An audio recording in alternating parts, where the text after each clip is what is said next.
Ito pala ang kasaysayan ni Romeo Halosos Sr. Si Romeo Nunong Garcia Halosos Sr. ipinanganak noong ika-24 ng Nobyembre taong 1940, ay isang kilalang personalidad sa Pilipinas na may malawak na karanasan sa politika, negosyo, at produksyon ng telebisyon.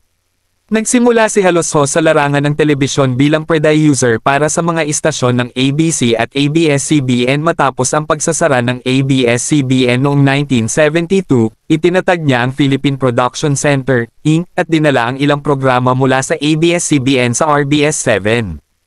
Kalaunan, naging responsable siya sa produksyon ng mga programa tulad ng Binibining Pilipinas at mga laro ng Philippine Basketball Association. Noong 1981, kasama ang mga artista na sina Tito Soto, Vic Soto, at Joey De Leon, itinatag ni Halosos ang Television and Production Exponents Inc.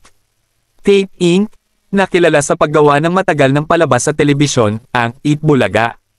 Siya rin ang pumili ng pangalan ng palabas. Bukod pa rito, nagkaroon din siya ng negosyo sa Docket, isang luxury resort sa Dapitan, Zamboanga del Norte. Pumasok si Halosos sa politika noong 1984 nang mahalal bilang kinatawan ng Zamboanga del Norte sa regular batasang pambansa. Noong 1995, muli siyang tumakbo at nanalo bilang kinatawan ng unang distrito ng Zamboanga del Norte. Noong 2007, binawasan ang kanyang sentensya ni Pangulong Gloria Macapagal Arroyo, at pinalaya siya noong 2009. Noong 1996, habang naglilingkod bilang kongresista, kinasuhan si Halosos ng 2 bilang ng statutory rape at 12 bilang ng sexual abuse and exploitation. Nahatulan siya ng habang buhay na pagkabilanggo. Sa kabila ng kanyang legal na kalagayan, nagawa niyang manalo sa muling halalan noong 1998 at 2001. Matapos ang pagpapatibay ng Korte Suprema sa kanyang sentensya noong 2002, inalis siya sa listahan ng mga miyembro ng Kamara de Representantes. Pagkatapos ng kanyang paglaya, nanatiling aktibo si Halosos sa pribadong sektor, partikular sa pagpapatakbo ng Docket Beach Resort at Tape, Inc.